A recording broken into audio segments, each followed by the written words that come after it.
We're fighting for all these things and so much more.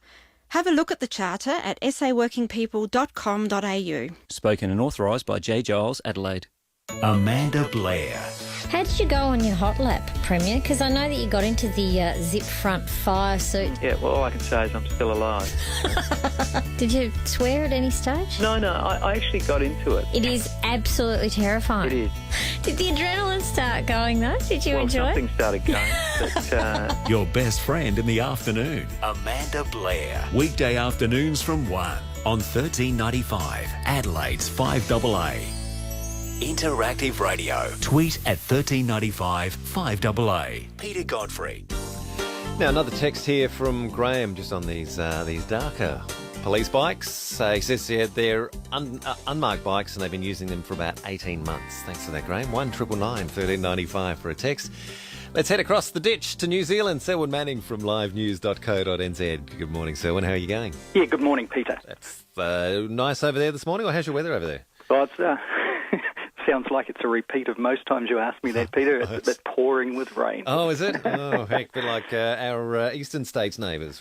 Yeah, it sounds like not quite as sustained as that, and certainly it's not flooding over here, but we had a big storm roll through that I think came off the back of some of the bad weather over on the Australian side of the Tasman. It rolled through New Zealand on Saturday night, Friday night kind of period, and really caused quite a lot of devastation down in the lower part of the North Island, uprooting trees, and hit a small town on the west coast called Patea quite significantly, and blew iron everywhere and what have you. But a few good days, and now back to a little bit of rain, I think, Peter. Okay, all right. Well, on a similar note, I guess, on a weather front, stormy in the ports of Auckland with the the port dispute going on there. Yes, that's absolutely right. The unions and the Maritime Union here, the New Zealand Maritime Union, has been really stuck in talks with the port management since prior to Christmas, and it's lingered on and on and on. And apparently the two parties came very close to some sort of a settlement right at the beginning, but since then they've become more and more divided, meaning the two parties in negotiation, the employers and the unions. And it's got to a point where yesterday, Peter, the management, the employers at the ports, basically, and to put it quite frankly, basically indicated that they're sacking all of the striking workers and making them redundant, Peter. Red flag to a bull, that kind of an action.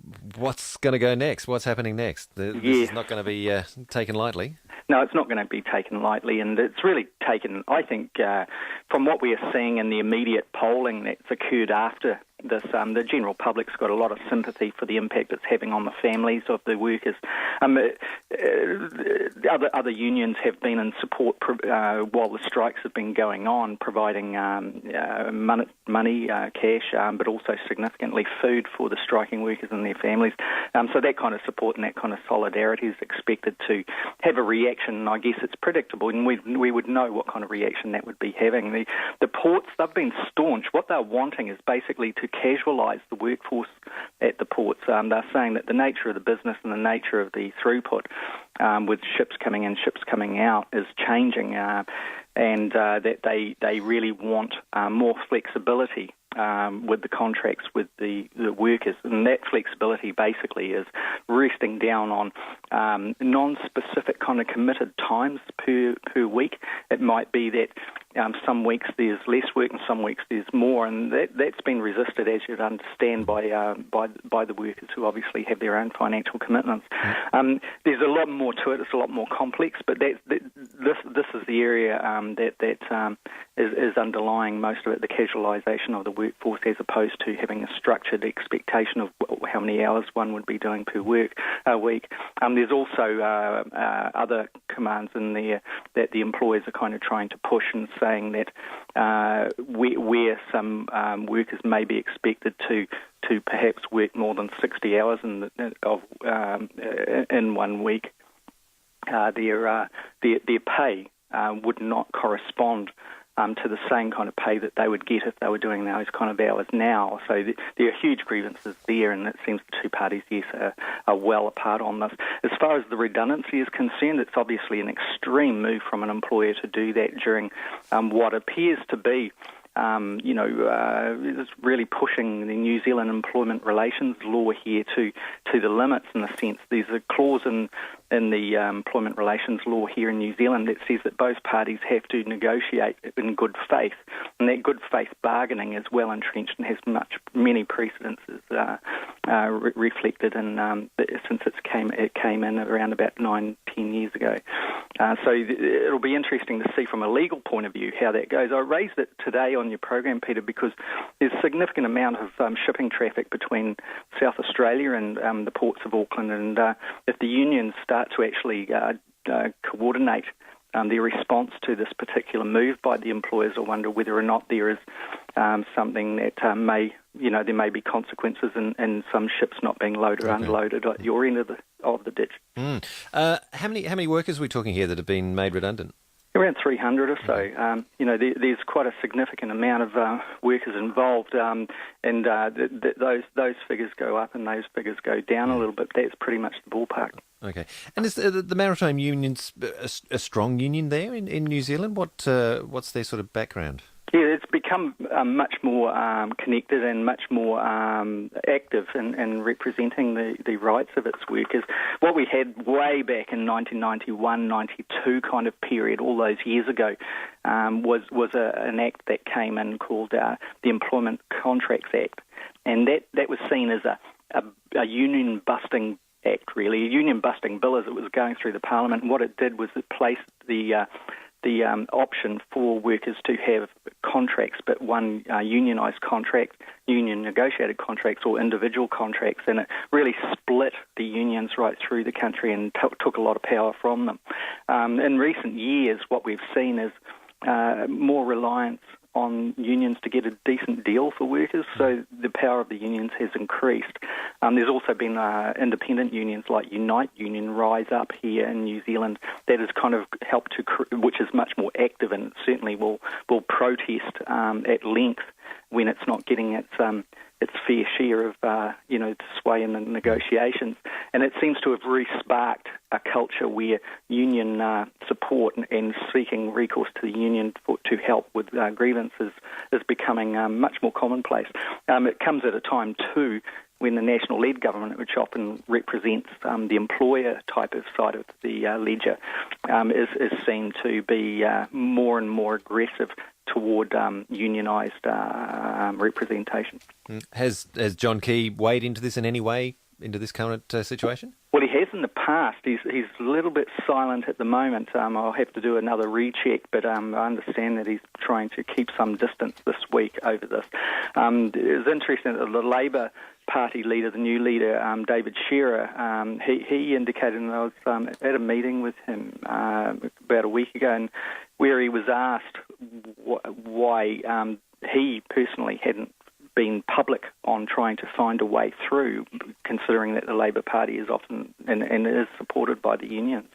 And he said there was nothing. He'd met with all the parties on numerous occasions, but there was nothing that he could say publicly that would have brought them together, and he thought that it would have made matters worse. So it gives an indication, perhaps, that while the politicians have their particular sides where they would naturally, kind of lean toward, that they're very conscious that the whole negotiation is such that there's very little gain to be had by getting involved directly. Yeah. Or so they say. Okay.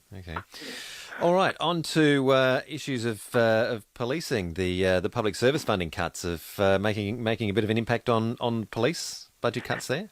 Yes, exactly. Now, this came out in Parliament yesterday, really, with the Police Commissioner Peter Marshall, who some Australians might recognise the name, those who had been involved with Ramsay or the Regional Assistance Mission to the Solomon Islands. Peter Marshall was formerly the top cop up there attached to Ramsay in the Solomons.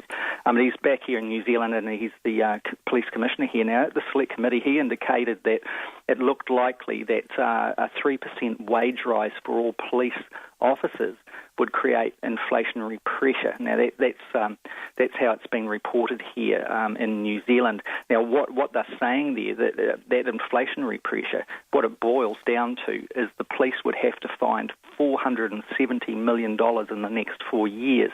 Now, that's on the back of the government saying, no way, we actually want the budget to be cut, the overall budget to be cut by around about $40 million per year, we understand, which is obviously a significant amount, although those figures have got to be confirmed yet, Peter. But the general trend is that the police are in a situation where they've allowed it to go into the public arena where the government is obviously indicating it's not going to get money to cover its wage costs. So it's now saying, okay, if this 3% wage increase goes for all police officers, well, the consequence of that is going to be police that leave. So through attrition, it will not replace police officers that are leaving, that's quite considerable in the sense that around, apparently, according to reports in the New Zealand Herald, around about 350 staff leave the police each year here, so that's a significant drop in the number of police. On top of that, Peter Marshall was indicating that the police will have to shut police stations down in New Zealand to be able to operate within the constraints that are being put on them, if you like, by the national-led government. Now, this is all part of the picture right across the public service, where we're seeing the national-led government trying to bring its government spending down into an area where it can return back to surplus. And of course, it's really, really tight numbers, like we know. The Christchurch earthquake has contributed to it, but obviously the global economic crisis that lingers on is a major contributor to the amount of money going through the New Zealand economy.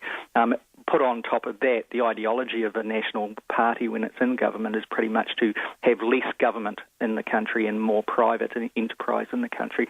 So all of these things, like the police cuts that we're anticipating to kick in a significant way, all have a part to play in that wider plan, Peter. All right, Selwyn, we'll have to leave it there. Thank you for those reports, and we will talk to you again next week.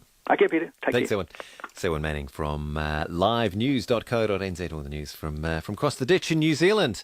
Mark has got news, sport and weather next, then back with more of your calls on 8223 0000. When a business tells you they offer an excellent customer experience, you think, whoopee-doo.